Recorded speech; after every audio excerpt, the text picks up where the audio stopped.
সিয়া কি করছে? আরে গামছা হাঁড়ি এসব নিয়ে কি বানাচ্ছিস? দেখো কি বানাচ্ছি। আবার চা ছাকনি। চা ছাকনি কোথায়? এই যে সব ছাকনি ছুকনি হাঁড়ি সব এসব কলসি মোমো বানাচ্ছি।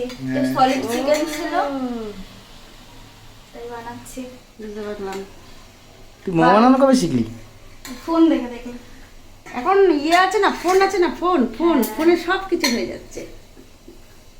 আর হাওয়া বেরিয়ে যাবে, স্টিমটা বেরিয়ে যাবে বলে ভেজা না। আমি পারলেও করবো না, একটু বিশ্রাম পাবো না নাহলে।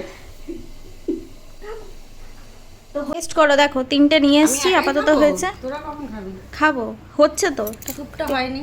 হ্যাঁ, স্যুপটা সবাই হয়। খাচ্ছি। সস না চাটনি চাটনি খা। চাটনি করেছে বানিয়েছে। হুম হুম ভালো লাগে জানো, ভালো লাগে। ভালো লাগছে? হুম ভালো লাগে। চাটনিটা বানিয়ে আমি বানিয়েছি। বলছিলাম কেমন কাঁচা, কেমন কি করছিস? ভালোই তো লাগে। হুম